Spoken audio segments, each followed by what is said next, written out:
Le réseau ouest-africain pour l'édification de la paix, WANEP Mali, en partenariat avec le réseau des jeunes médiateurs pour la paix et le club malien de convergence, a organisé ce samedi au projet Jeunes de Mayambougou dans l'arrondissement 6 du district de Bamako une session de plaidoyer sur la lutte contre le trafic de drogue et la consommation de stupéfiants au Mali. Oumar Kouita. Ils sont une quarantaine de jeunes filles et garçons et des leaders communautaires à prendre part à cette session de plaidoyer sur la lutte contre le trafic de drogue et la consommation de stupéfiants au Mali. En effet, face à l'ampleur du trafic et la consommation de la drogue et aux conséquences profondes que ce phénomène provoque, WANEP Mali et ses partenaires attendent informer et sensibiliser la jeunesse. Le thème s'intitule, je cite, « Mobilisation des acteurs pour une réponse concertée à la problématique des drogues au Mali ». Notre pays était jadis une zone de transit de stupéfiants, mais devenu aujourd'hui un potentiel consommateur. En ma qualité de mère de famille, je m'engage solennellement et j'en appelle mes consoeurs à un redressement de l'éducation de nos enfants, gage de toute réussite dans la vie sociale. Les analyses du concours de recrutement de 2024 dans les rangs de nos forces armées, dans les forces de l'armée malienne FAMA, ont identifié plus de 2000 cas, je dis bien plus de 2000 cas de jeunes drogués qui n'ont pas pu être recrutés.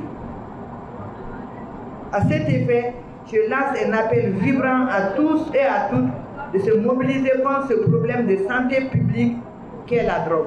Selon les rapports de l'Office central des stupéfiants, 128 tonnes de drogue ont été saisies et détruites du 27 juin 2024 au 26 juin 2025 par l'Office et ses partenaires, dont 76,6 pour Bamako, un chiffre qui interpelle.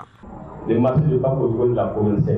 Ce n'est pas aujourd'hui des actions de répression, des sorties musclées qui vont aujourd'hui permettre à ces jeunes-là de changer de comportement. Il faut adopter une pédagogie. Et la rencontre de ces gens, c'est certes un appel de plaidoyer, mais moi je trouve que c'est une rencontre de sensibilisation. Parce qu'il faut que les gens soient conscients de la dangerosité de ce phénomène. Cette activité, qui entre en droite ligne de la vision des autorités, a été vivement saluée par le directeur national de la jeunesse. Pour lui, la lutte contre la drogue doit mobiliser toute la communauté. Et les seuls services de répression ne suffiront pas à faire la lutte. Les seuls services de prévention ne suffiront pas à faire la lutte. Il faudrait qu'il puisse avoir une conjugaison des efforts et des services techniques et des organisations de la société civile pour qu'on puisse d'abord alerter ceux qui ne sont pas encore tombés dans le fléau. Et surtout, il faudrait que ceux qui sont déjà atteints, qu'on puisse trouver des mécanismes pour les faire sortir. Nous saluons la tenue de cette session de sensibilisation. Nous vous réaffirmons notre disponibilité et notre engagement à accompagner toutes les initiatives qui permettront à la jeunesse de la rendre plus saine pour qu'elle puisse répondre aux attentes. Au terme de cet atelier, un mémorandum a été remis au directeur national de la jeunesse par WANEP et ses partenaires.